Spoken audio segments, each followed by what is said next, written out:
To Johnny, murder had become almost routine. An unemotional moment, as common as withdrawing cash, only with a simple transfer between accounts, sullied by that tiresome annoyance. People. I disposed of Dr. Henderson in the storeroom at Leopold Road by shooting him in the head, and I put him in a tank of acid. With the doctor dead, the assets should rightfully be his. But in his way was a wife.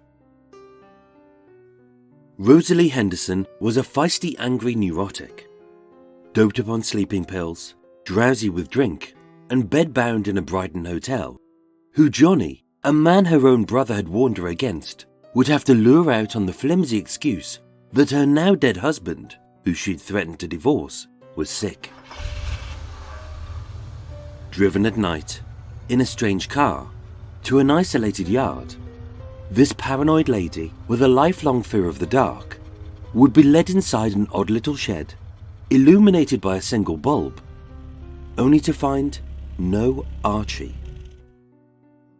Instead, she would see 3 acid bottles, 2 steel drums, one empty, one full, a cracked monocle, a spatter of blood, a rubber apron, a set of gauntlets, and in Johnny's hand, her dead husband's revolver. I went back to Brighton and brought up Mrs. Henderson on the pretext that her husband was ill. I shot her in the storeroom and put her in another tank and disposed of her with acid. But was it really that simple? Well, yes, it was. In his diary, Johnny marked the moment. A is for Archie, R is for Rose. I didn't deal with her until just before midnight. And yet, so trivial were their deaths. Had it not been for that note, he'd have forgotten. Yes, I suppose it must have been on the 12th, when I got rid of them. The killing spree of John George Haigh, one of Britain's most infamous serial killers, was complete. As expected, his 4th murder was perfect. His 5th was easy peasy. And with the police unaware that anyone was missing, the rest would be textbook. But once again, having overlooked yet another small and seemingly insignificant detail, something would go horribly wrong. Sulphuric.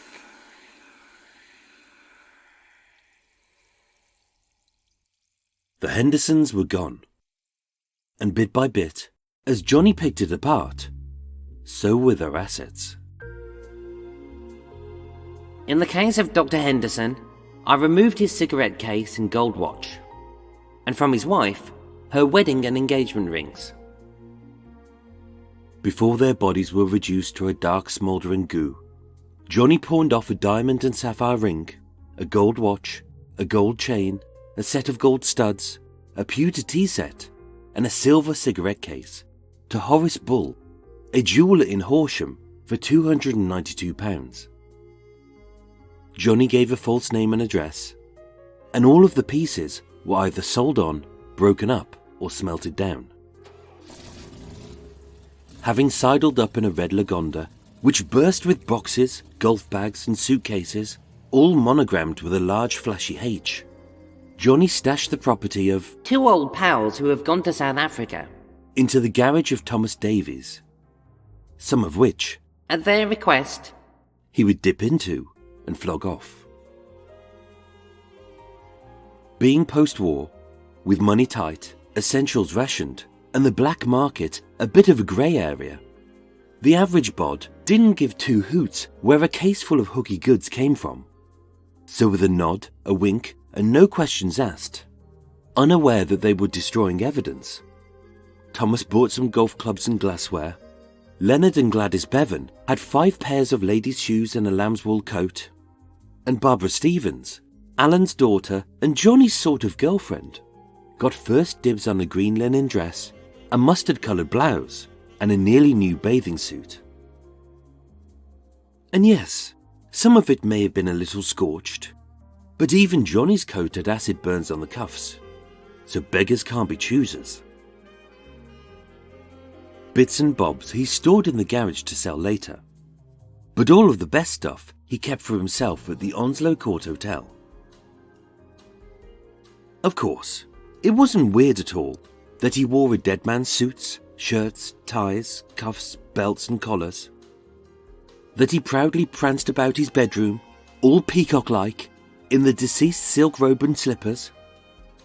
Or that Johnny played at being a doctor by coveting a few odd objects from Archie's life, like his hip flask, briefcase, stethoscope, kidney bowls, a brass thermometer, an inkstand, and 2 metal plates marked Archibald Henderson. No, this wasn't strange at all. As with the couple now dead and gone, all of this stuff was his stuff.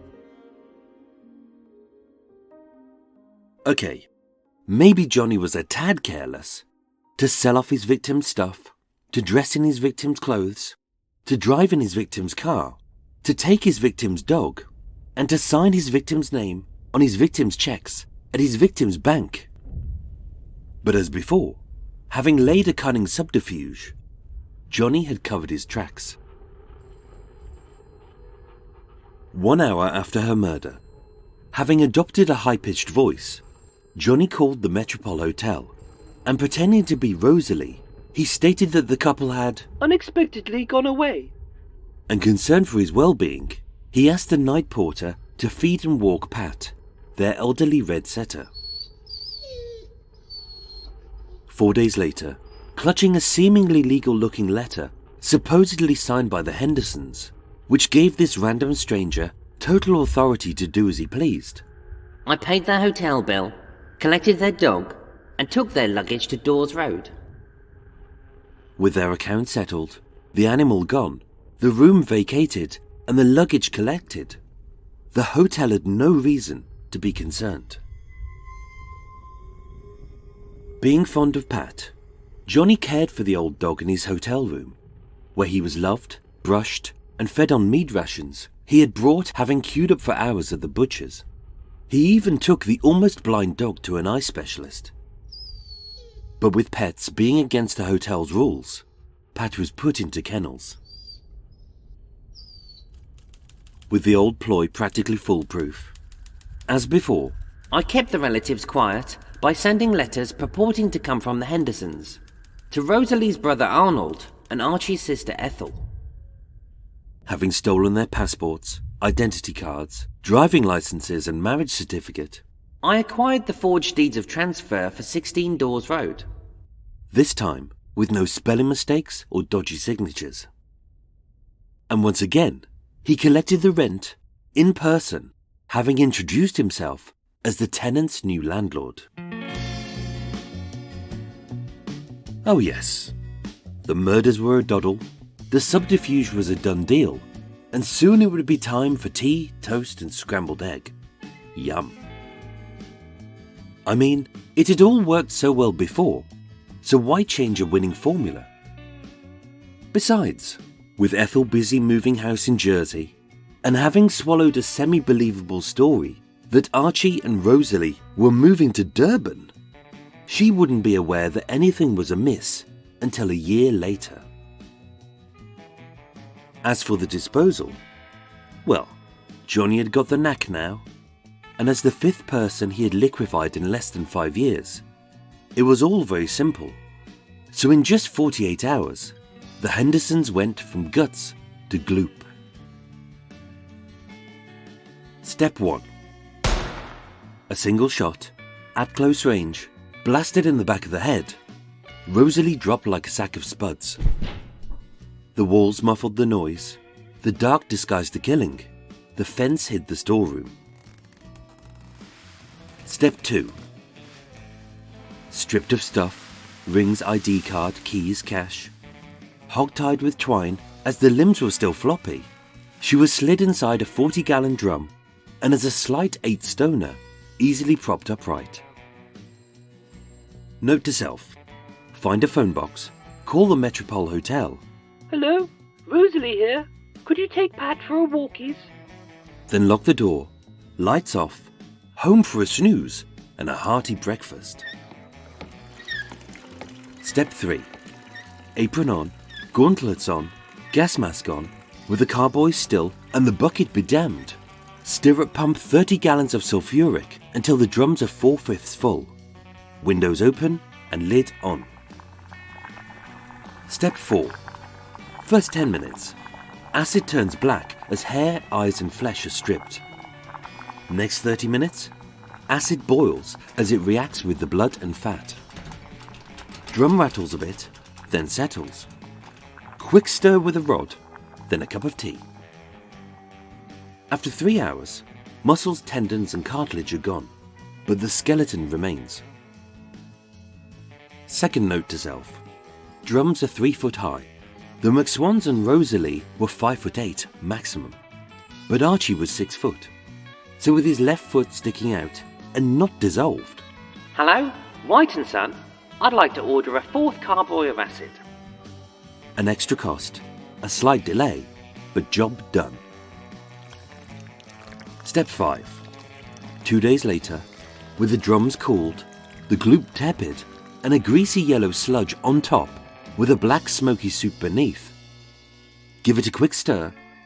Check there's no big bits, but a few small fragments is fine. Sadly, with no drain at Leopold Road, both drums are dragged into the yard, the goo is tipped amongst the trash and car oil and soaked into the ground.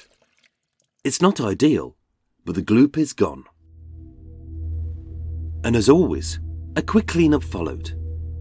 Apron up, gauntlets away, gas mask stowed, carboys collected, ID and victim stuff stashed, gun back to hotel room, give the drums a rinse out with acid as fat tends to cling to the sides, dump both drums in the yard, and after a quick wipe down with a rag, as blood's a dead giveaway, return the storeroom keys back to Edward.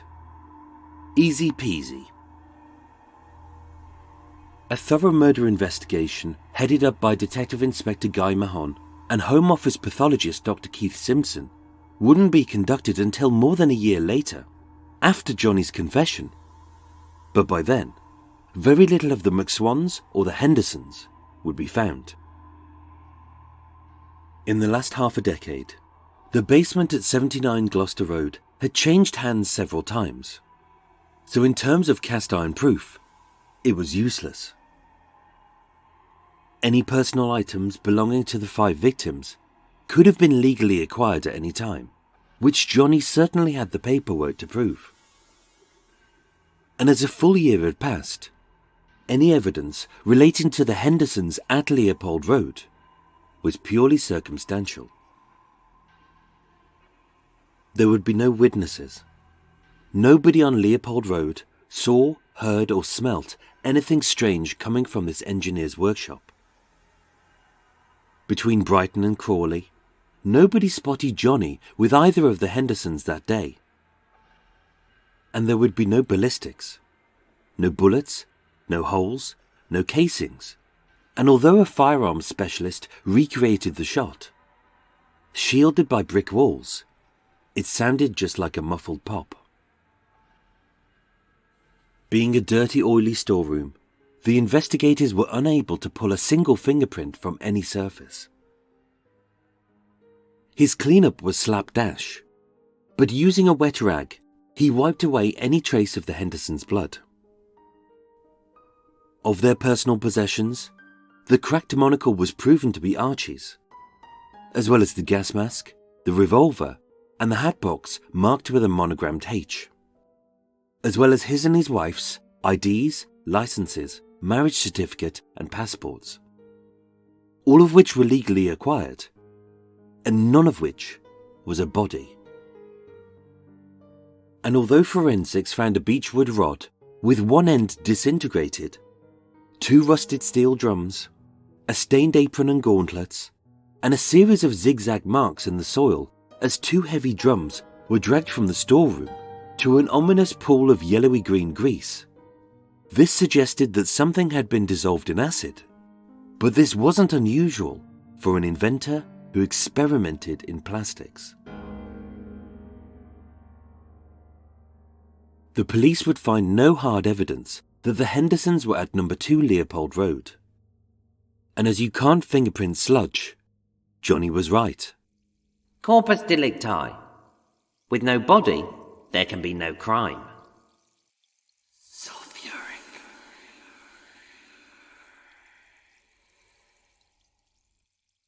Only, having overlooked another small detail, once again, the killer risked his capture.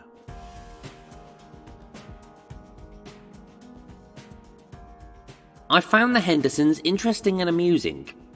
They talked a lot about themselves, and from many conversations I learned a great deal about them. To Johnny, whereas Archie was the prize, Rosalie was a mere formality, who could be rubbed out just as easily as he erased her name. And as he listened to her life story, some bits he stored, but most bits he binned. Rosalie Mercy Berlin, known as Rose, was born on the 11th of September 1907, as the eldest of two siblings, with a younger brother, Arnold. Boring, boring, boring. To Edith, an English housewife. Snooze. And Adolf, a naturalized German dentist. A dentist. Bingo. Described as a neurotic, paranoid hypochondriac, Rose's nervousness began when an uncaring nanny thought that the best way to keep a chatty child quiet was to tell the tot terrifying tales and to lock her in a pitch-black room. A childhood trauma which resulted in years of therapy, terror and tranquilizers. A dull little detail there. But like Archie's bad back and poor eyesight, possibly useful. Educated at Pendleton High School, Rose trained as a typist at the Pittman College and began a short career as a secretary. Secretary, shorthand typist, modelled once but mostly unemployed.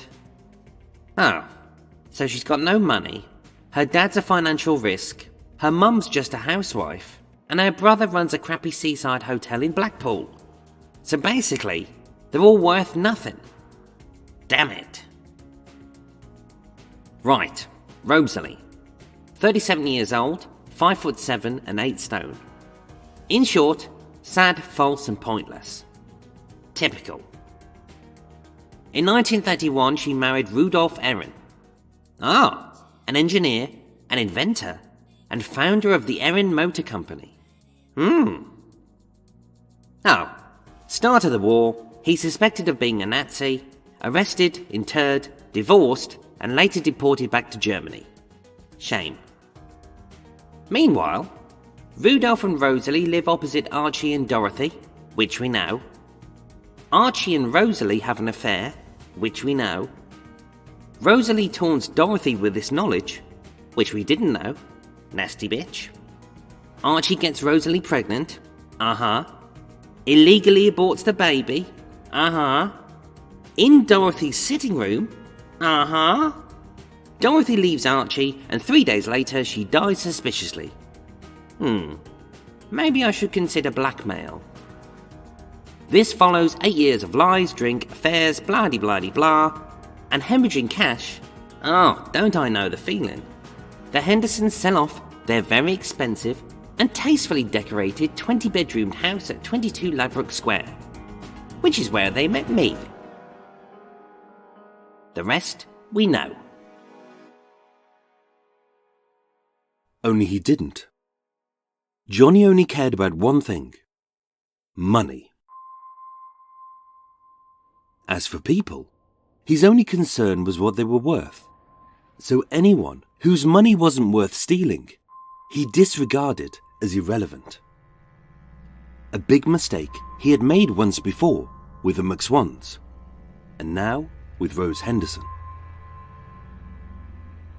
It is said that every rose has its thorn, and his name was Arnold Berlin.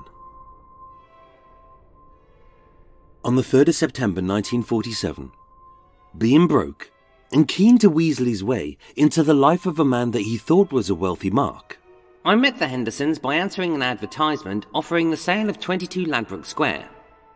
a house they had purchased for £4,600, would ultimately sell for £8,700 to cover their debts.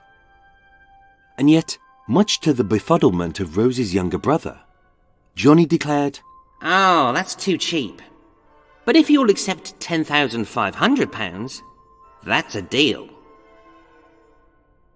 As a no-nonsense Blackpool hotelier, attuned to spotting an unsavoury sort, too poor to stump up a pound to pay his bill, Arnold later said of Johnny, "Of the scores of stupid people I've ever met, I've just been introduced to the greatest of them all." Later advising Rosalie, "When you meet a man who talks like that, you should run for your life." And although she kept a bit of a distance, Archie did not. The last time Arnold saw his sister was on the 1st of February 1948, in their flat above the Dole's Hospital toy shop at 16 Dawes Road. As being asset-rich but cash-poor, having loaned the Hendersons £160 to furnish the flat, Archie repaid the loan that day by cheque. The last time Arnold spoke to his sister was by phone a few days before her death. She was unwell, bedbound, but fine.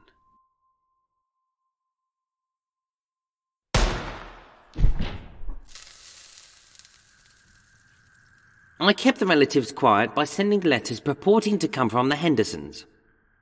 And as a skilled forger, who over the previous months had mastered their handwriting, spelling, style, and tone, once again, his cunning subterfuge began.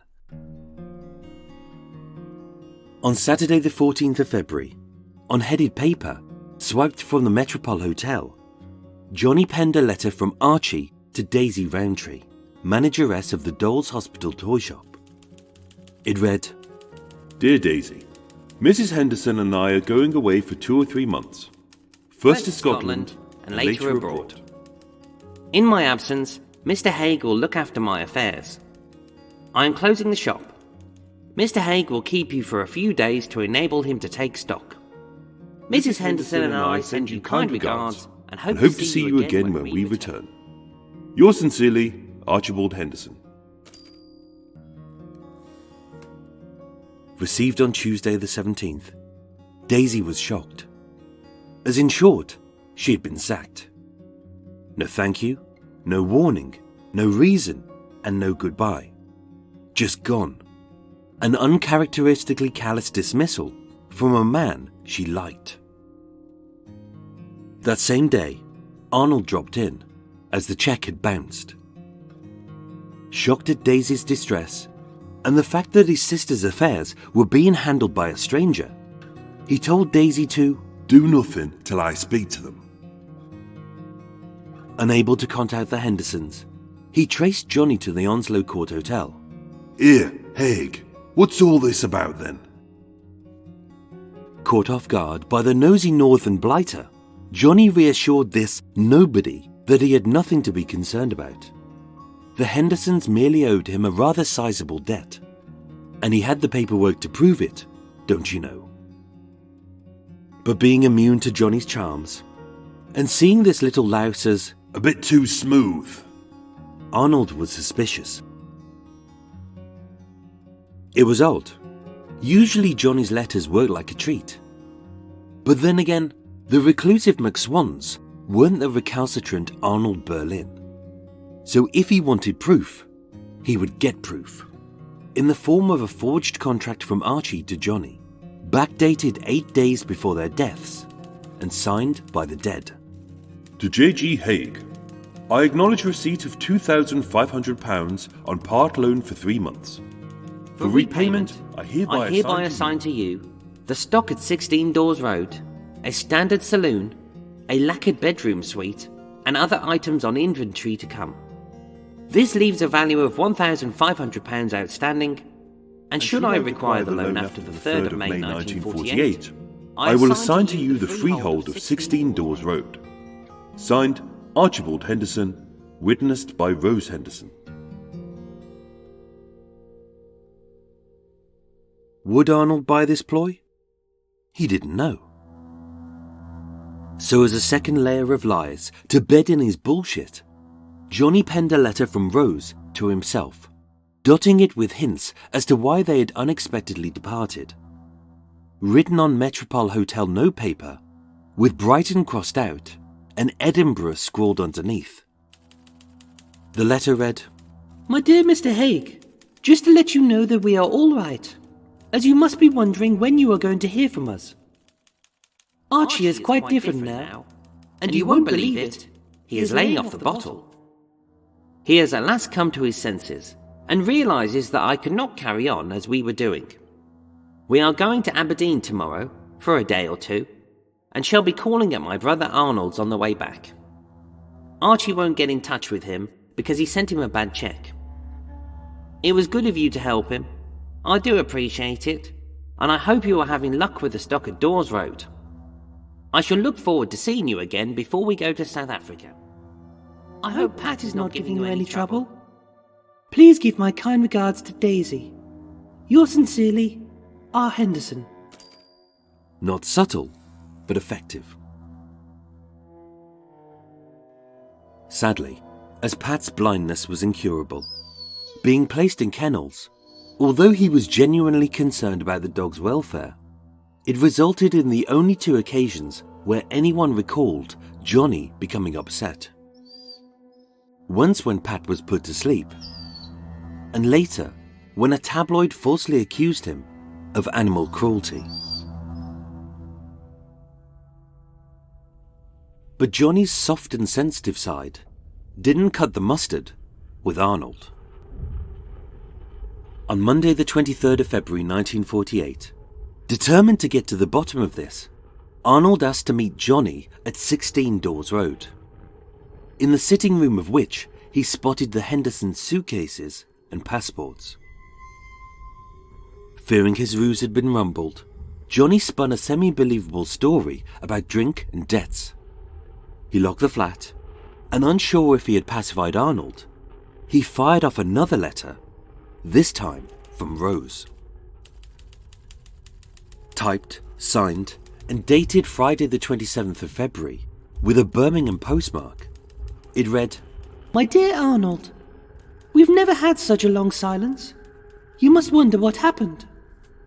Unfortunately, Archie found out that I was leaving him. We had a perfect bust-up at Brighton, and he threatened to commit suicide if I left him.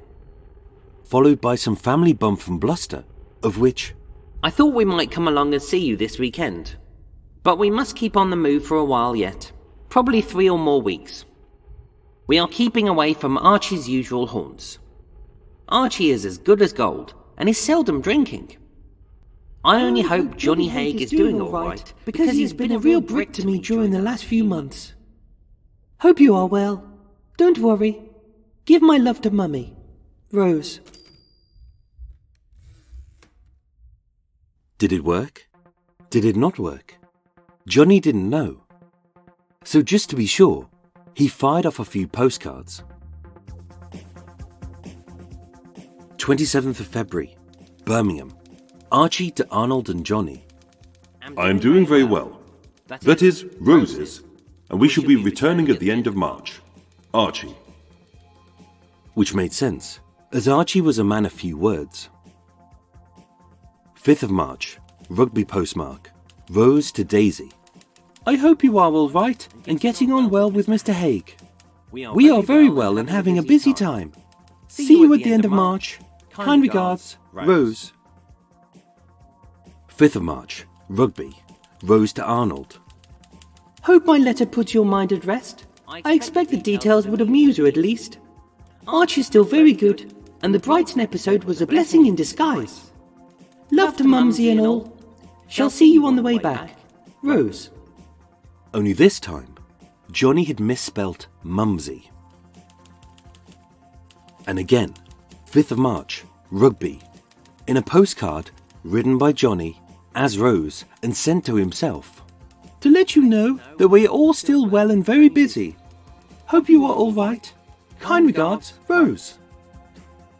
And although Arnold couldn't help but be drawn in by the catalogue of convincing correspondence, he couldn't explain the passports, the suitcases, and why Rose's personal address book was found in Johnny's car.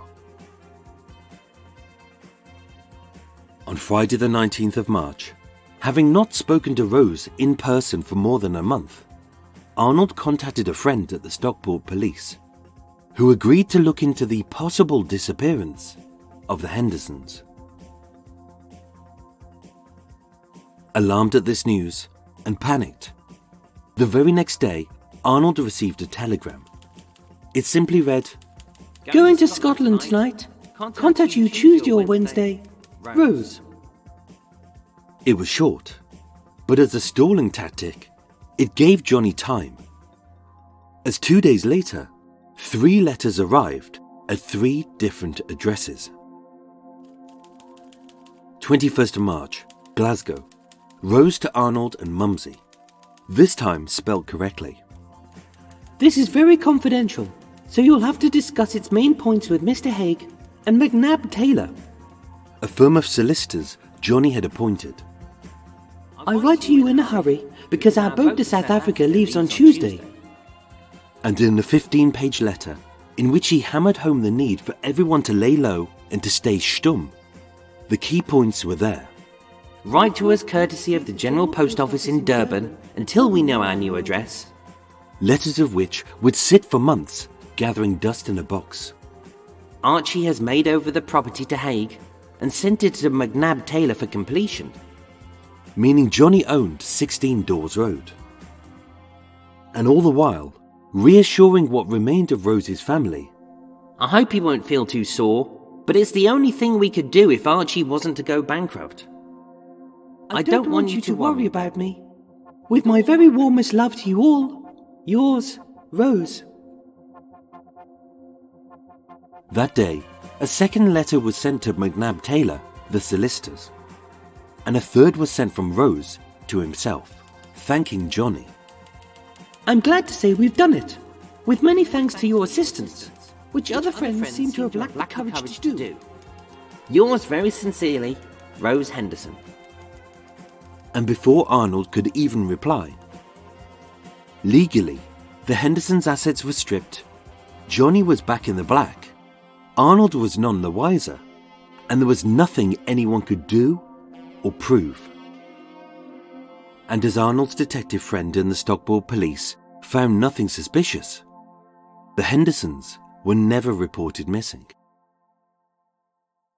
Everyone who knew them believed that they had started a new life 9,000 miles away, when in truth, they were little more than a black sludge, slowly sinking into the dirty soil at Leopold Road.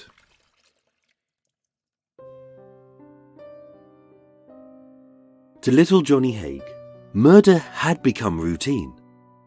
Yes, it sometimes got quite exciting when things went awry, as sticky beaks were stuck where they didn't belong, and the simple transfer of funds between 2 accounts was sullied by that tiresome annoyance, people. But people are people. Once again, Johnny had failed to learn from his fatal mistakes, as having overlooked a seemingly small detail, something had gone horribly wrong. But with a simple snip, the rose was clipped, its thorn was blunted, and whether by pluck or by luck, Johnny had pulled off another perfect murder. To pacify Arnold was simple. As his troubles began with a bounce check by Archie, Johnny just wrote him a new one. And once the cash had cleared, Arnold returned to Blackpool, and Johnny never saw him ever again. It took a single second to kill the Hendersons, just 2 days to dissolve their corpses, and after only 8 weeks, Johnny had full control over their entire estate. And as a respected middle-class gentleman, with a business to run, good suits to wear, and 3 sports cars to drive, Johnny's toughest decision was between taking tea or tiffin with the rich widows at the Onslow Court Hotel. Annoyingly, as a notoriously irrational and irresponsible gambler, of the £20,000 Archie had been left in his dead wife's will, having sold 22 Ladbroke Square to cover his mounting debts. Although Johnny had literally spent months perfectly preparing the untimely demise of his old pals, the Hendersons. Their deaths only netted him a piffling £7,700. Yes, that's just over £250,000 today, but it wasn't the £750,000 he'd been hoping for. But hey-ho. Still, with more than enough money to last a lifetime. This time at least, the killing spree of John George Haigh would finally come to an end.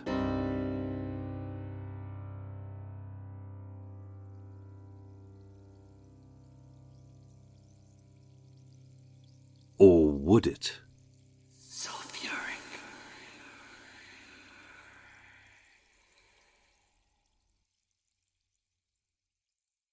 Friends, thank you so much for listening to Murder Mile. That was the penultimate part of Sulphuric, the true story of John George Haigh, with the final part of 6 continuing next week. A big thank you to those lovely people who very kindly showered me with gifts on my previous Murder Mile walk. It was unexpected and lovely.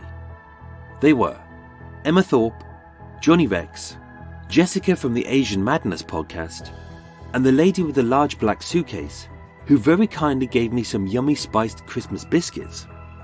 It all happened so fast I never got your name, but thank you. And also a hello to Hamish, my boat neighbour and listener to Murder Mile. Shh! Only you know what my boat looks like, so that will have to remain our little secret. Murder Mile was researched, written and performed by myself, with the main musical themes written and performed by Eric Stein and John Books of Cult with No Name. Thank you for listening, and sleep well.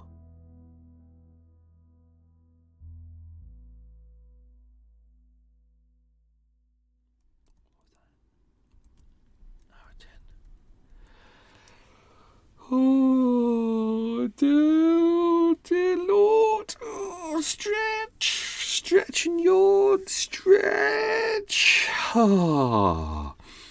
Hello everyone, how are we doing? Quite another early start this morning. I thought I'd get up really. Where I am, I won't say where I am, right next to quite a busy area, right next to some big train stations, and so I'm up super early to get up before the trains I'm up before the coots this morning. To be honest, there's not many coots around here. It's not a cootie area, but there's some paving slabs outside. There's people with those flight cases, and all you hear is dun dun dun dun dun dun dun as they go along. So I'm deliberately, I got up early to try and record this. Also because I knew this was going to be a difficult one because there's a lot of voices to do on this one. I hope I can pull this one off. I like this one. This one was difficult to write, but I think I managed to pull off something different in the end. So, I'm going to go and make myself a tea. And I'm going to be relatively quiet because Hamish is still asleep. Fast asleep next door. And wisely so, because it's probably not even 6 a.m. at the moment. So he's fast asleep. I'm going to make a cup of tea. I'm going to record this bit. So let's do this now. I'm gonna be facing you and still saying words. Hang on.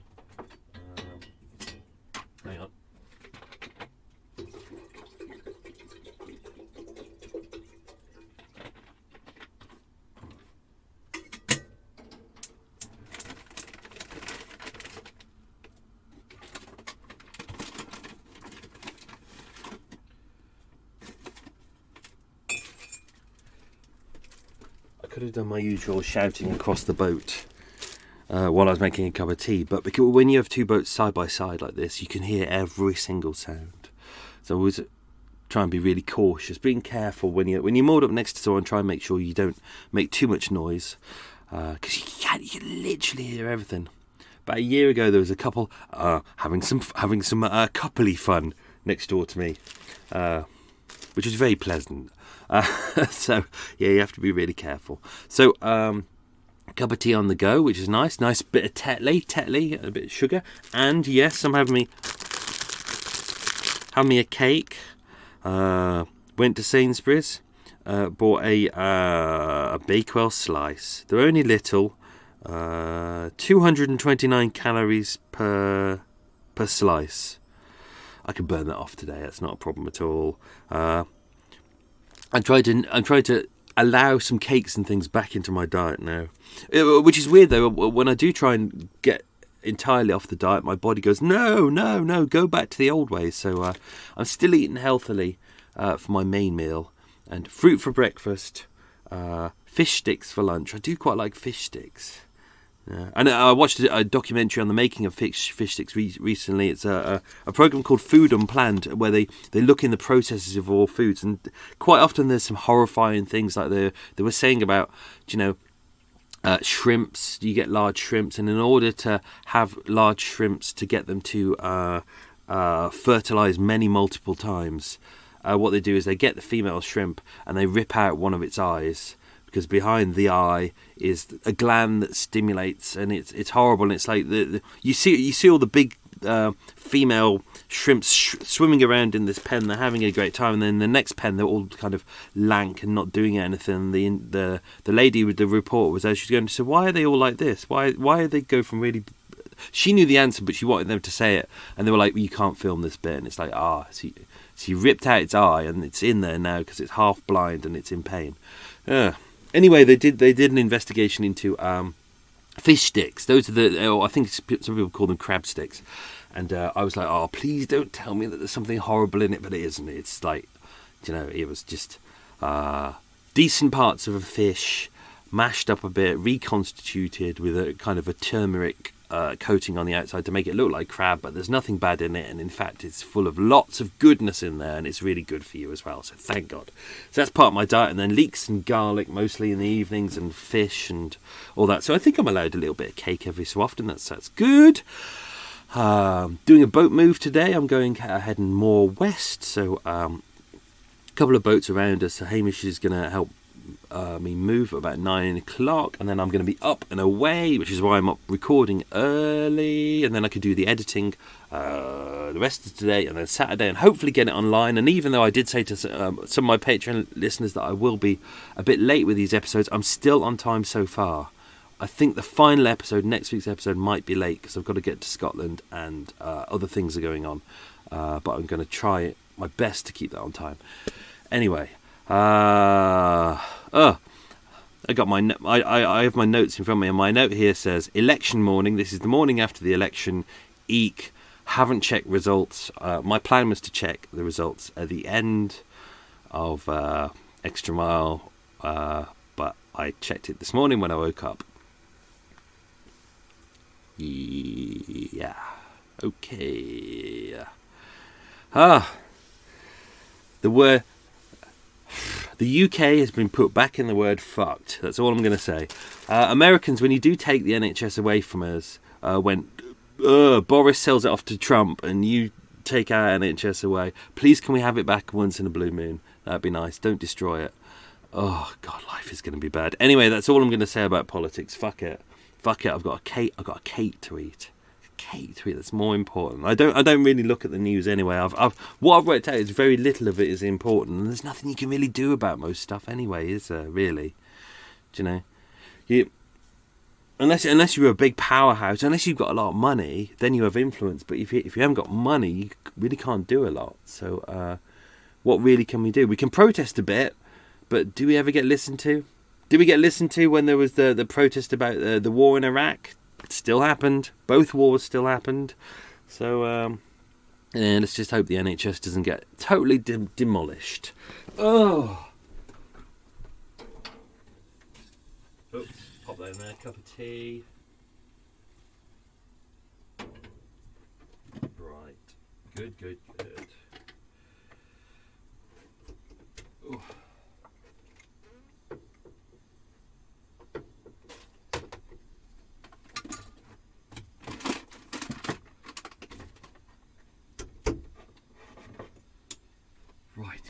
Coming back. Oh, tea down. Right, what else we got? Done diet update. I'm way ahead of myself. Okay, so, Sulphuric. Hope you're enjoying it. it's a bugger to write. I tell you that much. It really is a nightmare to write. It's not just the details. I have stripped a lot of stuff away, because when you go through the original files, it's a lot of it is full of the finances of it, like all of the I've simplified it I've made it really simple, but it's a really complicated scheme he's got going, and he's batting out letters to different people left, right and centre, and it's so complicated. And so in order to prove the murders at the end, they had to use a lot of the financial files in order to prove that John George Haigh had murdered these people and had illegally acquired their assets. So it's a nightmare. But I'm trying to write it really simple, in a simple way, so you can understand it and enjoy it. But at the same time, I'm trying to make it very different. Well, this episode was really difficult because there's no murder in it. Well, there is, but it's like, because we've already done a couple of murders and they're all pretty similar. There's very little difference. It's the same with the Blackout Ripper, and it's same with Reg as well. That's what made these all difficult, was because serial killers have a pattern. They stick to the pattern, and if they've killed multiple people, it's hard to really write something different about the same thing that's happening. So I've had to sit down and really work out, like, young William Donald McSwan, his was kind of, I was trying to pick apart all the faults that Johnny made to do with the murder, and then with his parents, he's kind of improving a little bit, but there's still mistakes that he's making, and he's underestimated people. And then as we'd already had Archie killed, and we knew that he was going to kill Rosalie anyway, it didn't make sense to drag it out across an episode, and then at the end he goes, and then he kills her. That's why I wanted to do was it that simple? Yes, of course it was. Dead. And then we focus on Arnold, the little details that Johnny is missing. So I hope you enjoy that. I think one of my listeners did say recently that they were like, what do I think about Johnny Haigh? And it's in there. I think hopefully it's getting across to everyone exactly.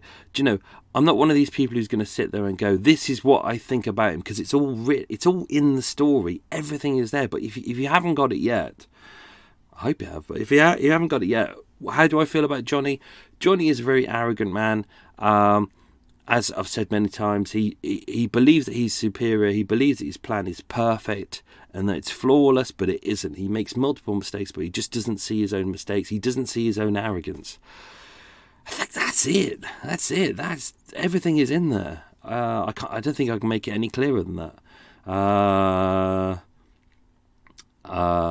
That's it. Yeah. So, what else we got? Hope people are enjoying it. As I mentioned, it's very hard to write, and I'm trying to make it deliberately kind of unsettling for you, so you don't really know whether you like him or whether you don't like him. Or it's interesting. A lot of people now are kind of reacting to this, and they're going, I can tell that it's there. People are like, oh, do I like him or do I not like him? Or, I'm trying to get across. Because for different people, Johnny was different things. And that's the problem, is Johnny is... Some people really liked him. Like Archie liked him. They saw each other kind of, they could have been good friends. Whereas Arnold Berlin said that he was just too smooth. He didn't like him. There was something about him he didn't like. He just didn't trust him at all. Rosalie was kind of ambivalent to him, really. So Johnny comes across as different to different people. Hopefully we'll see more of that in the next episode as well. But that's what I want to get across to you, is kind of like he's a nasty man, but he can be good fun. He can... He's complicated in a way, but at the same time he's simple, because he has a simple need, which is he just wants money. There's no malice to him. He's not out for revenge. He wasn't wronged by society. There's all these things that you hear about serial killers. He's just in it for the money. He sees people as money. He kills them because he wants the money, and that's it. It's very simple. So hope you're enjoying it. I've got the final episode to write next week. That should be good. I don't quite know how to write that. That's why I've put a lot of the investigation in this episode. So I'm deliberately writing these in a way that I haven't done in the other ways before. So like before, I'd normally do like a whole episode about the investigation and stuff like that. What I've done is I've put the investigation into the different episodes. So you've already heard bits. You've already heard about the investigation already. You already know that 7 Gloucester Road is kind of redundant as a location. Years have gone by, like 4 or 5 years have gone by. There's no evidence there. There's nothing. The police can't... There's no crime scene there. Even though I'll show you a photo online and all these people surrounding 79 Gloucester Road going, oh, it's a crime scene. There's nothing there. It hadn't been a crime scene for like 4 years. Nothing there. Same with, to do with the Hendersons. 2 Leopold Road hadn't been used, hadn't had them there for a year. So the next murder is a year later. Spoilers. So even that's kind of redundant as well. So, yeah, so that's why I'm putting bits of the investigation in now. So now we're 5 murders in and you're already aware that those first 5 murders, there's nothing. There's literally nothing. The police can't do anything. This is not before someone starts going, oh, the police were incompetent, which people do, which really fucks me off. Because the police aren't incompetent. It's just they're fed bad information by people, or quite often they're fed no information by people, and people seem to think that the police are psychic and that they can go, oh, there's the bad guy. No, the police rely on information from the public, and if the public can't be asked, or when you open up these police files, at least a fifth of it is full of bullshit. At least a fifth of it is people trying to get their friends in trouble, or having theories, or, oh God, it's so bad. Like, people are just... They try and be helpful, but really they just want to draw attention to themselves. It's really bad. So, no, I mean, there's nothing. I mean, not that Johnny did a great job, but time had passed. You know, time erases a lot of things. So, pretty much the investigation for the first 5 was kind of redundant, but we'll get to that with part 6, the final part. So that'll be interesting. Interesting case, and also an interesting person who. People seem to pass over. She's one of these characters where kind of with Reg Christie, I would really love to do an episode just about her life, but I'm not going to do that because I'm telling Johnny Haigh's story with this, so I'm not going to do an extra episode just about her life. It's kind of, I'll put it in there. The details are in there. You can read more about her if you like, but I'm not going to do any more. And then there's that. So, quick slurp of tea. Close your ears. Oh, that's good. I just wanted to clear up a bit. So, as you know, I use original quotes in here. All of the letters. I'm going to read all the letters shortly. I'm going to do an episode that's just about the letters, because the letters are huge and very interesting. So I think they're worth reading in full. But these are kind of the edited letters that I've put in here. I've had to edit them down for time, rightly, but. Just to say, although I use a lot of Johnny's quotes throughout, there's one bit where, so when I was doing the back history of Rosalie's life, I've tried to make it clear in there. I've put in a statement in there that these are not Johnny's original quotes. But when I go through her birth up until the point where she meets Johnny, those aren't proper quotes from Johnny. That's just kind of his thought process as he's learning about her story. So that's all entirely fictional, but I think it's conceivable given the fact of what I wanted to do was get across how he feels about people, how he treats people, how they're just a commodity, how they're just about money. So there's no reaction to him, except with someone like Barbara Stevens, who was his girlfriend. He kind of really liked her, and his parents, of course. But other people, they would kind of, are they money or are they not money? That's kind of his thing. So a lot of the things that I say in that small section there aren't quotes. But because we'd already learnt a lot about the Hendersons through Archie's story, and I didn't want to go back and rehash the whole thing again, telling you all about the affair that he had, that he got married to Dorothy, then they had an affair. There were some interesting things about the abortion, which we'll go into shortly. So what I did was I deliberately skimmed through that in kind of the way that Johnny would look at it. Would he care about the abortion? No, not really. It's kind of, blackmailable, but it's not really important. Her early life as secretary, who really cares? Secretary means she's not minted, so he probably wouldn't give a shit about her.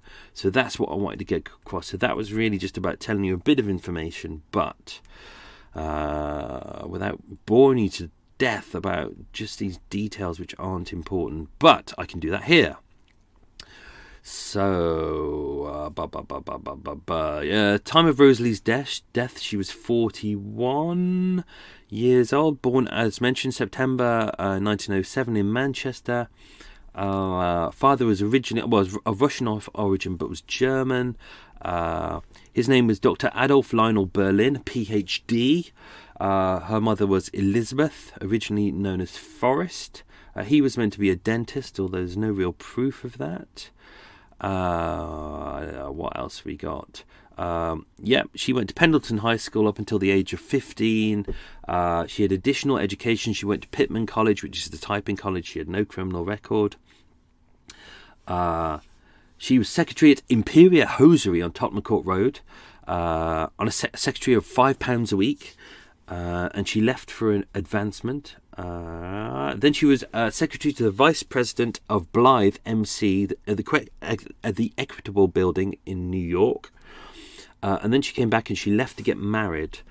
There's very little. There's a little bit about she was a shorthand typist for the Air Ministry during the war, but actually many women were around that time. She was married, as mentioned, to Rudolf Ehren, who we mentioned was the engineer and the founder of the Ehren Motor Company. He was originally from Berlin. He came to visit her father, and that's how they got to know each other. It was kind of within a year they were married. They didn't seem to be very much in love. It seemed to be a marriage of convenience. Whilst in Spain, 1935, Rosalie had an affair with Dr. Henderson, which we know about. He was currently treating her at the time for nerves. He was doling her out pills, as he was with his wife Dorothy. But obviously, Rudolph didn't know about this affair until at least a year later, which was the fatal year when Dorothy died. He didn't like the Hendersons. Rosalie. He didn't really like Archie or Dorothy. He said they were objectionable people. They seem to have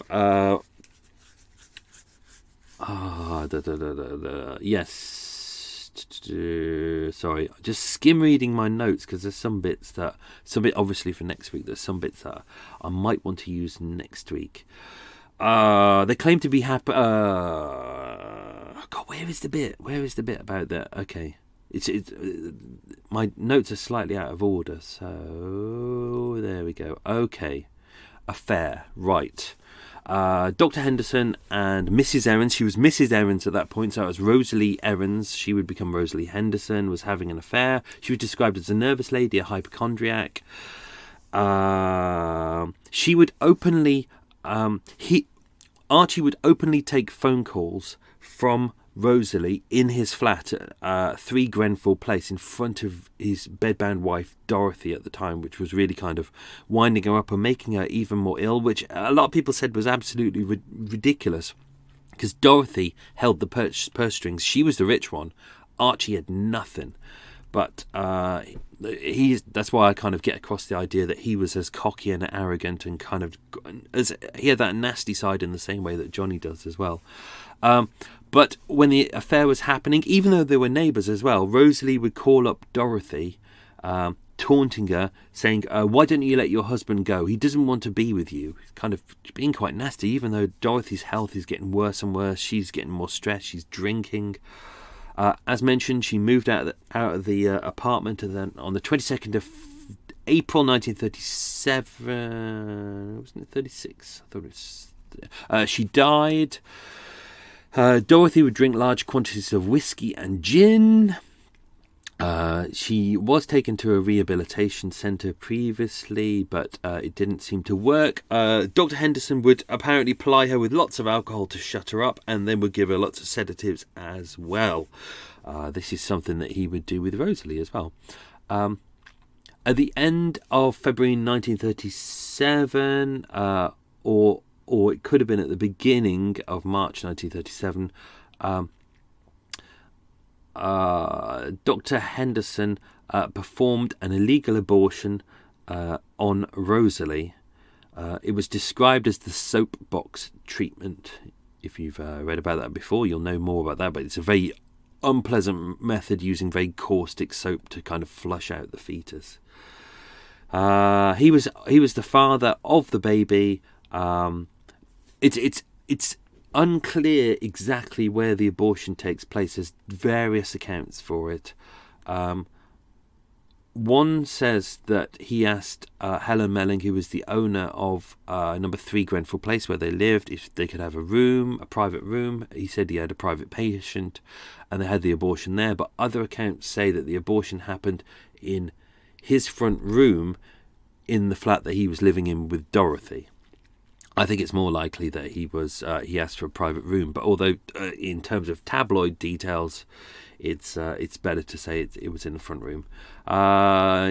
They said that Rosalie and Archie were involved in some kind of sexual sadism as well. Whether that was true, we don't know. Some kind of flagellation, i.e. whipping and bondage. Did that happen? We don't know. Let's spin on from that. So she was married to Rudolf Ahrens. He was, even though they said he was German, he was actually born in the Czech Republic, but that was part of Germany around the time of kind of World War II. Quite a prosperous man. I mean, if Johnny would have met him, he probably would have liked him and probably would have killed him. He was a founder of the Erin Motor Company, as mentioned, and Erin Inventions Company, and Erin Engineering, which had a factory in Chelsea. He was elected member of the Institute of Fuel. He also had a factory in Berlin. This was around 1930. Then when he met Rosalie, he got all his fares here, moved to London. Quite a prosperous man, quite prominent, travelled around the world talking about, engineering and stuff like that. What else we got? I'm whizzing through because I know that did I put? Let me whiz ahead. I don't think I put no. Oh no, we're not doing the letters today. I'm going to save those.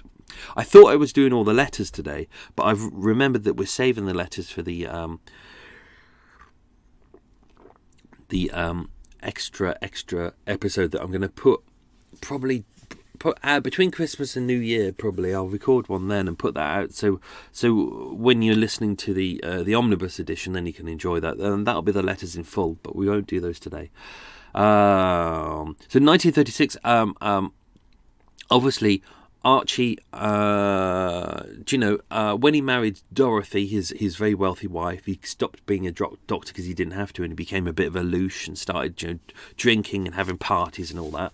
But as she reined in the purse strings, he started working again as a doctor, and it also gave him an opportunity to kind of see Rosalie. Rosalie would follow him around the country, so he started working again as a doctor at Nettley Abbey near Southampton. And Rose would follow him. She'd follow him around the country. But obviously, this was around the point that she started drinking a hell of a lot more. Do you know, it makes sense. I mean, he's a womanizer. He's not a nice man. There is a lot of references in here to him being quite abusive to her. She would have black eyes every so often. So, and if you consider the fact that the suspicion that he drugged up and possibly killed his previous wife, and then he married Rosalie. No wonder she was drinking. Jesus, I would be. Here's something that's interesting.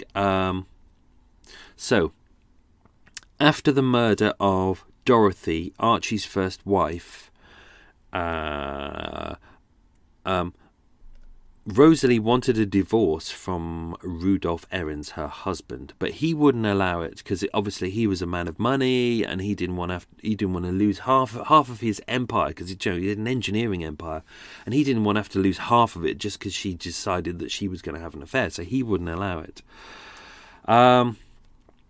The divorce proceedings were going through, and Archie Henderson offered Rudolph money to not divorce Rose and to take her back, because by this point Archie had inherited £20,000, which, as we mentioned, was almost £750,000 today.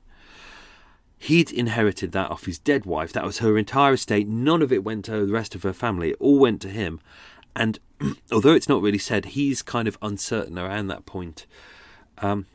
Whether she, if he marries her, whether she will get half of his fortune as well. So he actually tried to bribe Rudolph to say, don't divorce Rose. Take her back. Everything's fine.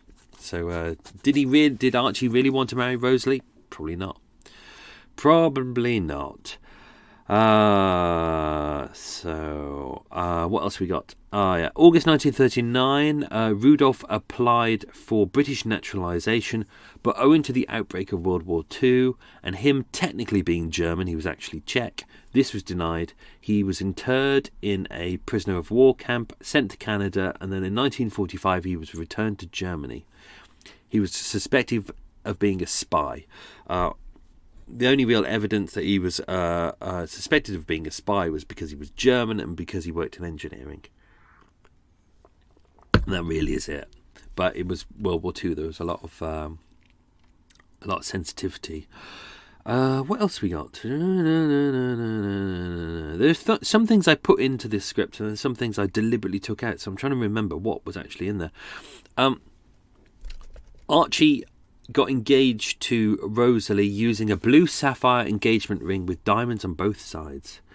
3 stones crossed over, a blue sapphire with a diamond on both sides, I mentioned.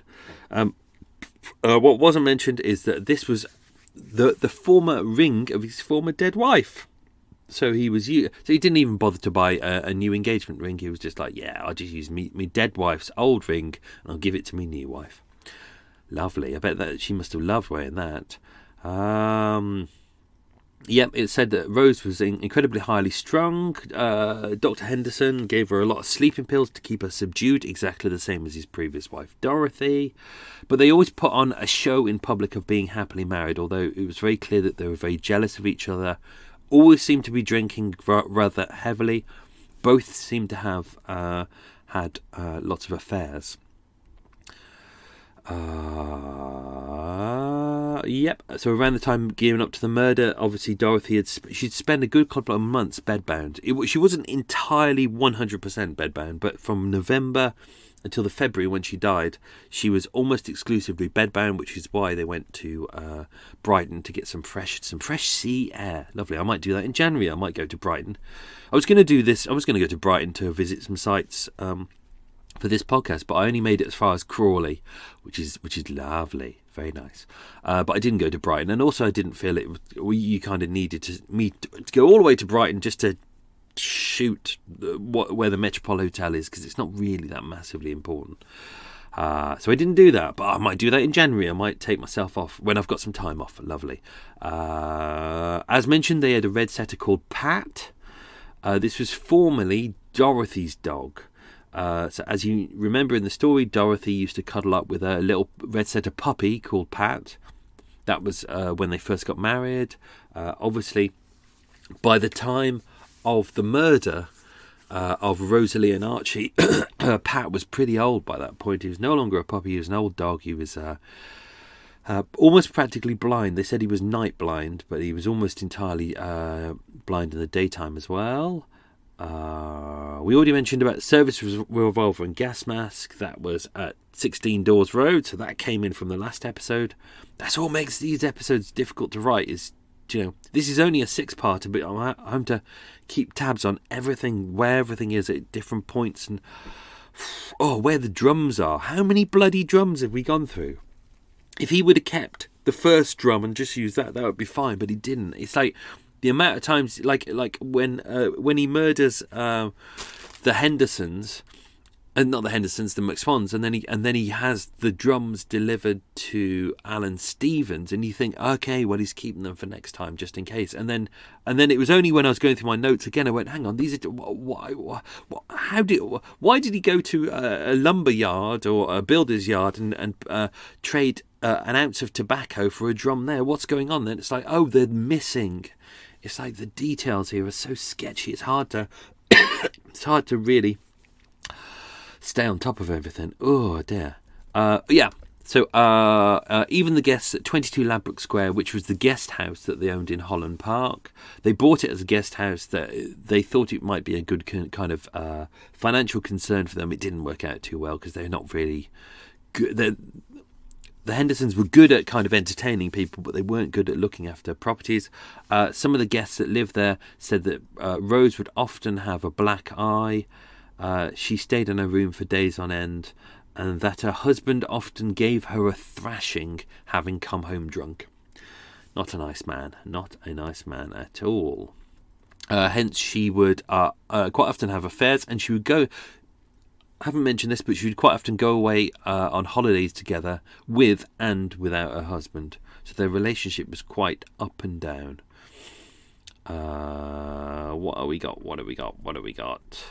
Oh yeah, last sighting. So I took these out, but because I didn't feel that they really were of much importance to this story. But 5th of February 1948 at 3 p.m, Rose met Eleanor Noble Robinson, Archibald's half-cousin in Harrods, as you do, and said that her and her husband were going away on holiday and they would be staying at the Kingsgate Hotel near Broadstairs, which they did first. This was the hotel they stayed at. They didn't like it. It was a bit quiet. They moved to Brighton.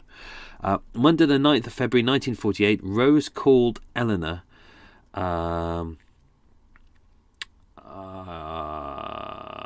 hang on. She called Eleanor and said that on the 11th she phoned to say that she was now at the Metropole Hotel in Brighton. She had a row with her husband, Archie, and that John George Haigh had driven them from Broadstairs to Brighton.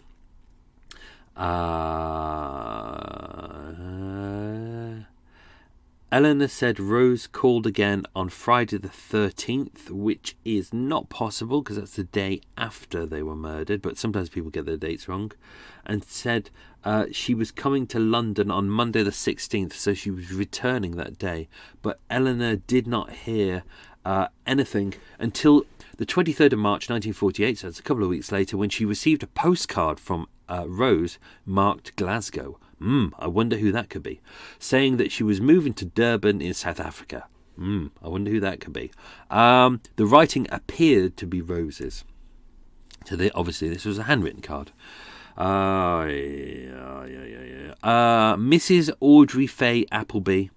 At the end of October 19... no, that can't be right. Oh, no, that's when the statement was given, sorry. She occupied a double bed sitting room at 16 Dawes Road, which is the Dole's Hospital. Obviously, on above that, the Hendersons lived, but they rented out the other flats as well. Audrey lived there with her friend, Mrs. Valerie Bowden, paying 2 guineas a week.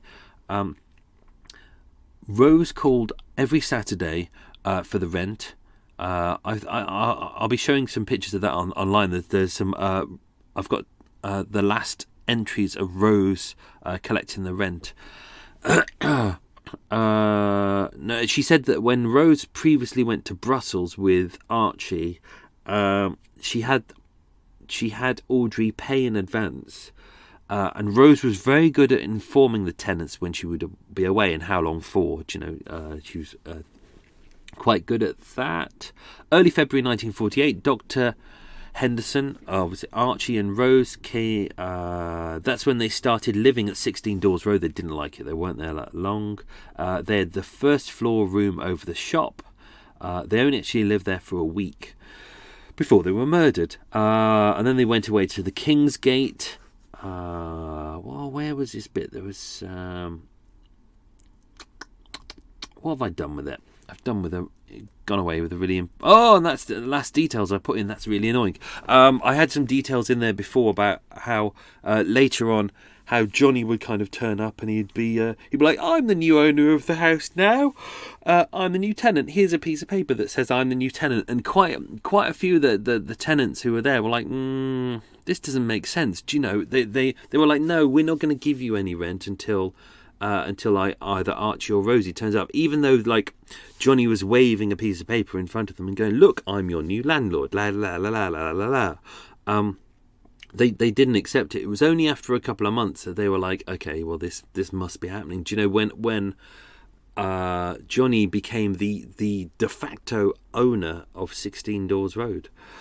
So yeah, there's a lot in this story. There's a lot of bits and pieces. So I've obviously, as you can see, I've deliberately taken stuff out because I just otherwise it can be just. I remember reading this file when I was in the archives and just going, oh Jesus, like there was so much, and it got to one point where I was reading it and I was like, I'm just going to take pictures of this, just take pictures of these pages because I just can't be asked to read them anymore. It was like, you know, things transferred from accounts at such point, and I was like, does it really tell us about the people and their lives and what they're thinking? And I wrote down a lot of the details, but in the end I was like, you don't need to know all this stuff. You don't need to know that on such date such money got transferred. It's like I worked out you can just go, and then on this date he acquired the property, and it's like, well, there you go. Well, that's everything we need to know. You don't need. We didn't all these details about when the conveyance went through, and you know the having the house assessed, and it's like, oh, all that stuff. So I think that's enough. That's done. That's done and dusted. Right. Bakewell slice. That's good. I'm gonna have a Bakewell slice. Gonna have a cup of tea. Gonna start editing this. Gonna get ready to move the boat. I'm going to not look at the news. Not look at the news. Whatever I do, don't look at the news. Dear God. Merry Christmas, everyone. Merry almost Christmas. Dear God. Anyway, hope you're all well. Hope you're all staying healthy. You'll need to be because the NHS is going to be sold off very shortly. Have yourselves a good life, and next week will be the final part of Sulphuric. Hope you're enjoying it, and I'll speak to you all soon. Best wishes, lots of love. Bye-bye.